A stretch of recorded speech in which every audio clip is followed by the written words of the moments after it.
Hey YouTube, here is part 2 of the Jim Deacon video, the one you want to watch, which is all about history and stuff about, and there's some juicy bits of information in there from the man who was there, the man who signed, as you saw in the first one, was it $190,000 worth of guitar. It was him that signed the cheque that ordered the first Jim Deacons, so he knows what he's talking about.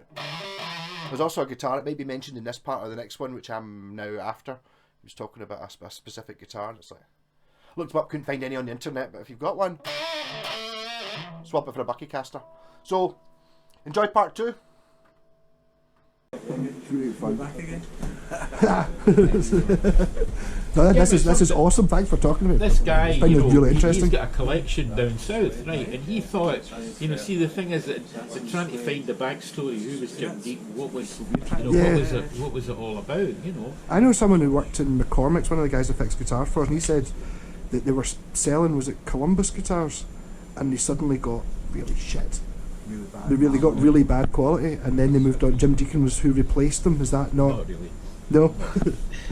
So you don't know how well he remembers these things. No, because I was always part of the original thing. As I say, I thought the name up. But the thing about that was that there was a guy who came into the shop here, whose name was Jim Deacon. He came from Clydebank. He was a guitar player. Right. And know that way that when you're thinking about, see, we used to have not contests, but once we decided to do that, we had to find a product, a brand. Yes, yes. Nowadays you see Adam Black. Yes. What do you call it? What's the other one? The cheap one, the Martin Smith. Yes, People were picking names and then developing that as if it was a real. In fact, one of the guys that from one of the shops down south, eventually we incorporated, or we joined up with a group of dealers down south called Euromusic, who were a buying consortium. That's essentially what we were. We were a buying consortium. So there's maybe 30 or 40 dealers in Scotland getting together, pulling our resources, and then going for the deals, either with UK wholesalers or bringing our own. So rack pedals were another one. You don't see a lot of them, but they were copies of. Yes, they were copies of rolling pedals. Right. And I've still got the letter there somewhere of Fred Mead, who was the sales director of Rolling, threatening us because we were copying his pedals. Right. But there is no seemingly ban on electronic circuitry copying that. Yeah. The thing is to do with what they call the passing off laws.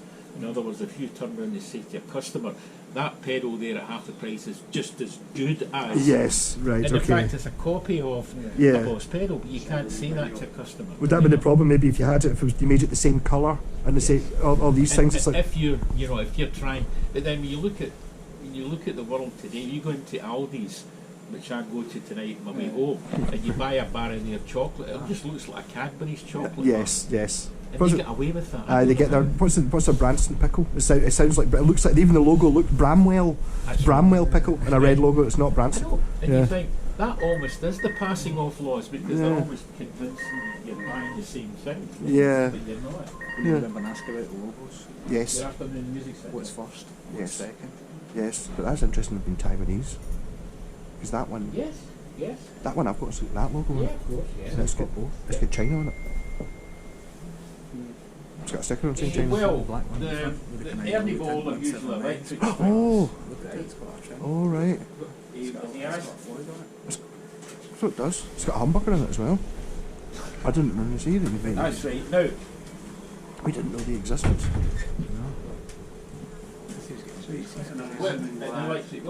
I'm sure you sent me a picture of it. I'm sure it was a pink one. Was it a pink guitar we saw before?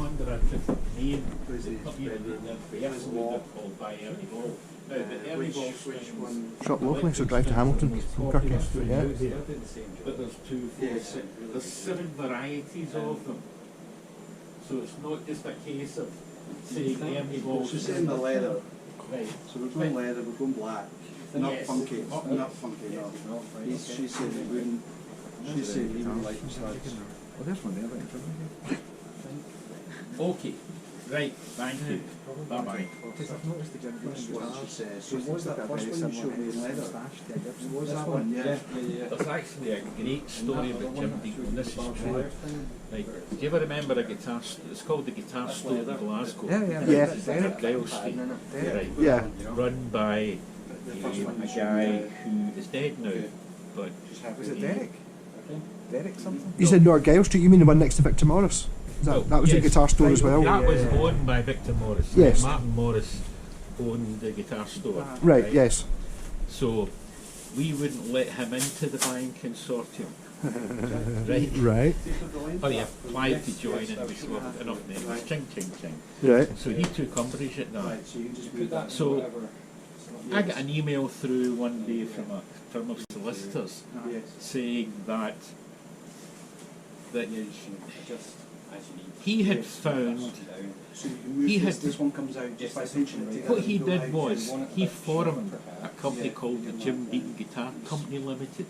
Oh, This is wow. true. Really? Really? And what he did then was his lawyer approached the judge, and on the thing about probability, you know, being told a story, the judge put an injunction on Jim Deacon Guitars.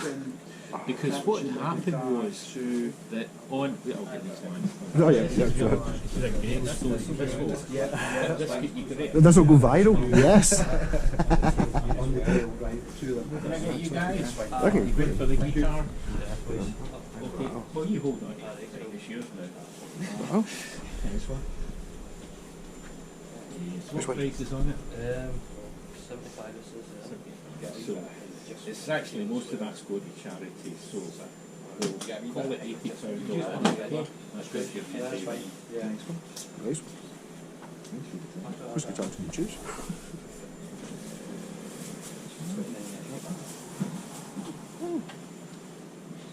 Yeah.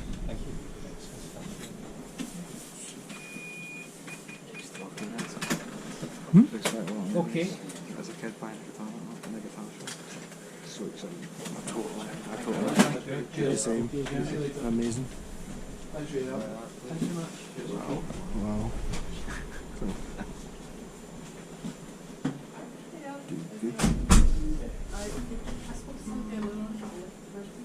I'm not a fan of that particular drummer. Can you maybe get that and I'll send it? Right, well, how you doing? Right, you're Yeah, please. I think we've got more guitars on the back. Still bring my daughter's one last year, so. I'm sure it was a pink bass. Is there more guitars at the back or is it all down the front?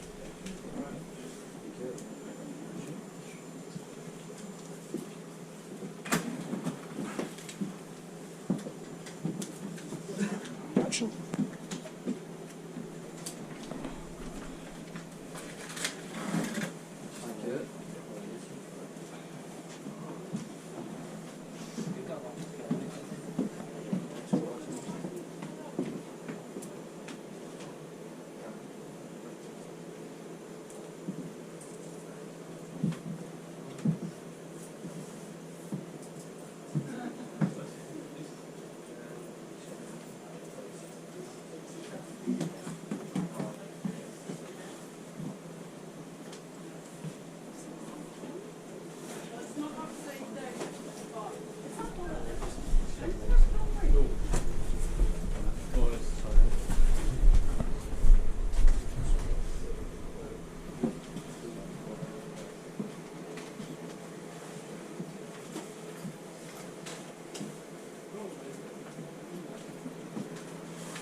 How much is it you're getting?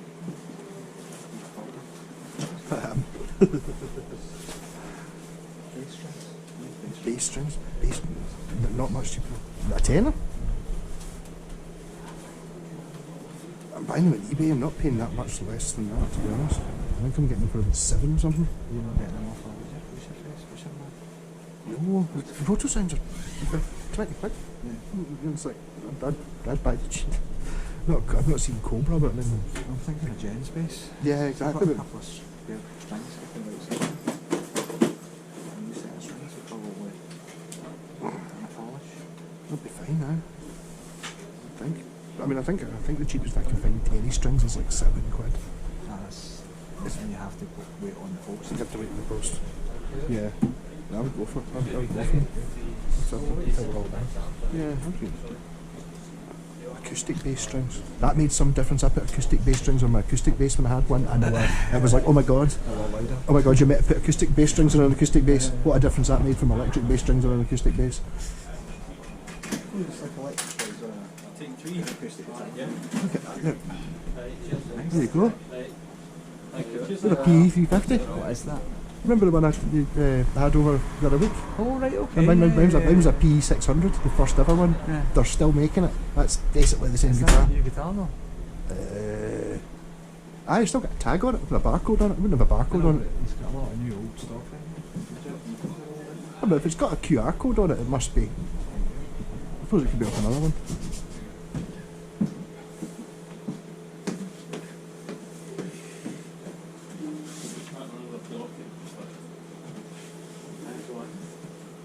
Do you know, so you laugh, I asked for a ukulele for my birthday, and both my daughters got me one. I didn't realise they were so bloody expensive. Well, they don't have to be. But I'm looking at new ones and I'm thinking I give up. Well, that depends. I think that's good. I didn't know that still existed.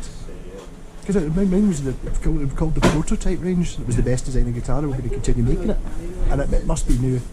It's got to be. It's still got the plastic on the truss rod cover. It's got to be. The one thing that looked remarkable was That's a PE350 CS. Okay, totally. That's half the price. So. what's the old to it, right? The H262 Pro 2. Different stuff on those two as well. It does, aye. Oh, aye. Nice guitar, different. Still something I wanted to buy over new. It's just a really nice colour, that's nice. Yeah. No. I wonder if that's got the funny neck join on it as well. Try to get the time, and that's why he says I would come over Thursday because I finish early. And then when I come out tonight, it's like, I think I've got a court that my pal hasn't picked up yet. What was a court I had before? Yeah, that one. You see on the Is it a Xenox or a... yeah, that's quite interesting. no mallet. Yeah. Name is Shabby. Alright, aye. So, what's the other guitar that's got, it's got Yeah. an index like that sort of shape? It's funny, Can't remember. You hear about my daughter's acoustic and an electric? but it always reminds me of when I first got married. So good to see a piece of shoes. That's amazing, totally. I'm so pleased. It's probably the busiest week, but even... Stucco work done on the walls. And the guy that I think it's just the difference. You come in and you just buy the one. You can look at it on the internet and stuff, but you can actually just play it, decide you like it. That's it.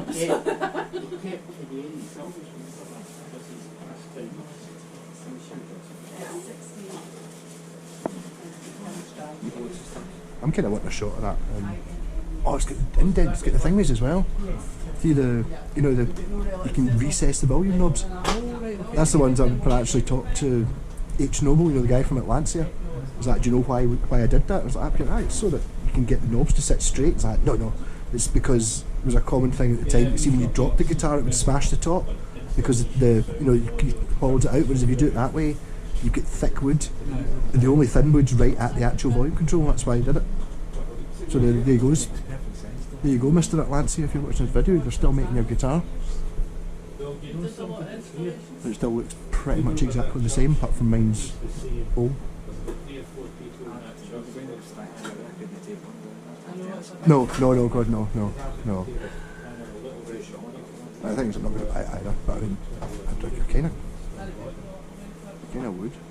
I remember little reds, I've got the 605 on it, which is the wee ones like the pubs. I've got the 607s, which are the bigger hi-fi speakers, but also got a lot of geek stuff. So I get the amp and the tuner, which you can't get rid of them now. But still, see, if they were plugged in, I have to say they still probably would sound fantastic, but you do Spotify now and nobody uses it, don't they not? How long, where were you there? Where were you? Oh, I was in Tannoy about 1990. Well, about 1990 till about 1990. It's got that, see that sort of cake thing where you kind of look like you could take a bite out of it. Yeah, I was in sales obviously before, so. Laminate on the top. What's the body? Yeah, it's a good place to work at. I mean, it's not bad, but it's too much, or is it? I don't know. Self-coloured straps, basically. That's fine, back one side, yeah. Oh, that SG's a gold pickup, three pickup number. I'll give you a wee DVD, which is quite Grovers on it. That's the deluxe vintage. This is something he's always wanted. But the Neptune one's damn right. And then I never got one, and you know, I was such a struggle. My daughter. To be honest, I kind of like all the guitars in here. It's like, people are buying Harley Benton's. Fuck off, you're Harley Benton's. I think I'd imagine these have all been played as well. You know, new strings on to make sure it's all right in a shop this size.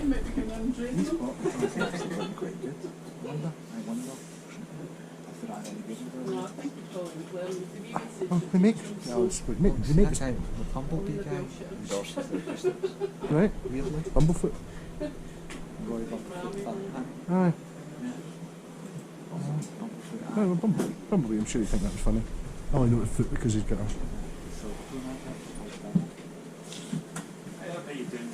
It's now the most secure stand you can buy. He really is. Paul Stanley is the ultimate gear slut, isn't he? Was there a guitar that he didn't endorse? Or something. Yeah. Anything. Whether they actually used it or not. Music books and stuff like that. There's that. Quite like, see that's those are two-colour thing? Oh, okay, yeah. I'm thinking faded as in... Thank you so much for that. Oh no. Yeah, that's it. Faded as in we won't bother painting it. Have a wonderful Christmas. Thank you, take care of yourself. See you later. That's smashing, buddy. Thanks very much. Thank you. Is it quite easy to learn? The guitar? Well, the guitar's pretty straightforward. Once you get the fundamentals out of the way, the rest falls into place. That book, is not so straightforward. Right. It's not something that book is not something you would take on yourself. You need a teacher to explain what's happening. There are other books that are a lot easier to understand, but they don't give you the... So, get back to the story. Yes. As I see that the Aria PE you've got there, that's a new guitar, yeah? Yes. They're still making it. So, Which one? The cream one, the PE 350. I did a video the other day. I've got a 1978 prototype one of, and it's pretty much exactly the same guitar. They still make it. It's amazing. Because way back, the Aria Japanese company, Yeah. and of course, Boomtown Brats, Jerry Cottle played the Aria guitar. That's what made it famous. Really? I didn't know. Blue guitar. I didn't know. So if you check back to Boomtown Brats, the very first sort of thing, that's what he played, and that became a massive seller at that time because they were kind of funky, but you know, it was that the type guy, of thing. what's his face? Andy Summers from the Police played one as well. So, and the SB 1000 bass, which was Yes. fantastic instrument. Yes.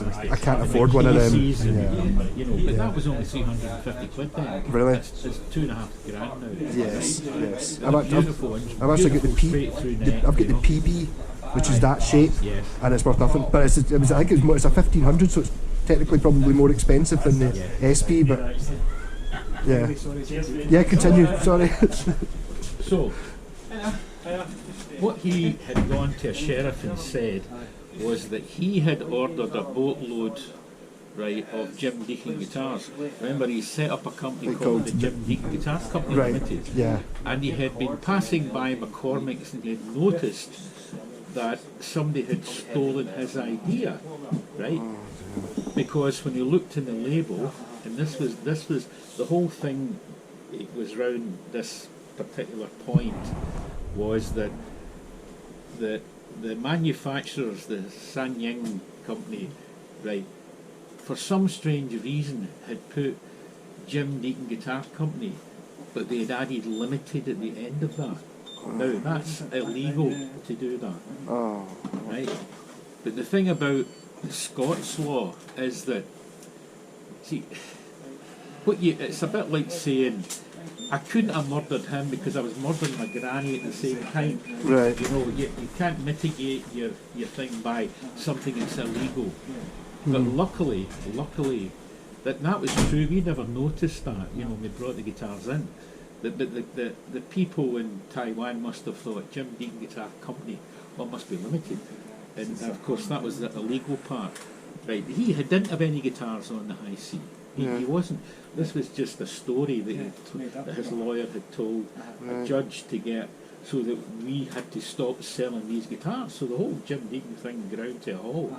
But luckily, because at that time, I was the company secretary, right, of the organisation.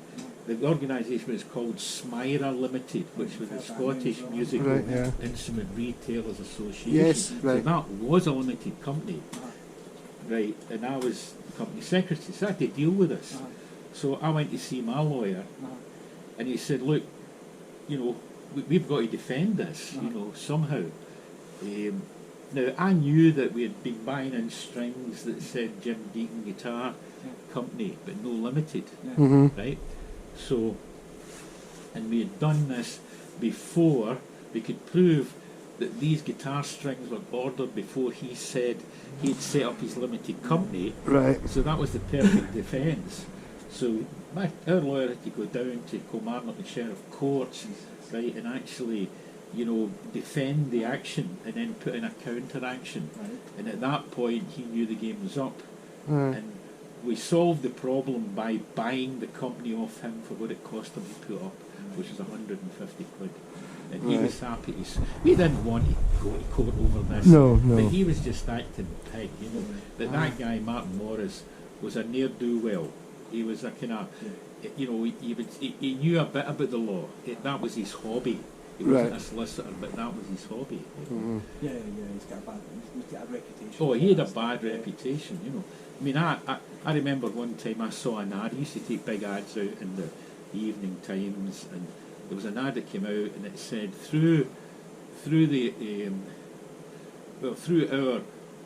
auctioneers McTeer and somebody, or was it, whatever it was, we are now we're having £1 million sale, right? So I looked at these names and I thought, I've never heard of that company. So I checked it. There wasn't a company. It was a guy that worked in the shop. Tom McAteer was a guy that worked in the shop. He'd just taken two names out of people that worked for him. And I complained to trading standards, and they upheld it. And they, you know, that was my getting it back. And they said, see, from now on, any advert he puts in, they have to run it through us first. Right. You know? Wow. You know, that was the kind of guy he was. It was a dodgy. I remember being in his shop. I didn't like the guy. There was a wee guy that worked in there, and when I was like a student, going in, and I significantly didn't buy about 6 guitars out of that shop because I didn't want to give that wee guy money. He was. I don't know why he disliked me so much. But he would just be like. He wouldn't have been Martin Morris. No. Martin Morris is very mouthy. You know. I think I've talked to him. He's bald, but he had hair at the side, sort of thing. Yes. Yeah, he was the guy that told me about Softtech amps. So I'd imagine he probably had some deal that he tried to screw Softtech amps. I'd imagine as well. His probably. favourite ploy was to start for instance, he might go to the company that do vintage and order a complete barrel load. They'd be happy to sell them, right? Then he would start selling them, but that was to pay for the month before that he had taken Takaminian. Right. That was the way he worked. You know, he bought in these kind of products to sell to get cash to pay off what he already owed. You know, and even to this time, I don't know if Martin Morris did actually die. You know, I mean, I know it sounds weird, you know, but he was one of these kind of people that he just seemed to be. He got his jollies from being talked about it and being confrontational, you know. But I don't think. I get your jollies for being nice, though. No, you don't. followed around by journalists. You get flagged in his shop. Well, Walking remember in, he sun was comes up, it's like, he, shut the doors, get Aye, the doors. he sold knives and replica guns. Guns and- In fact, he was taken to court over that. But he was cute because way back, and I think in the 70s, he was taken to court through selling imitation guns. But then he when it came to the trial, he an expert to say that these guns could never be converted because Yeah. they'd be made of, cheap. antimony. They'd be just crystalline metal. They weren't. That's what they made Marlon guitars in.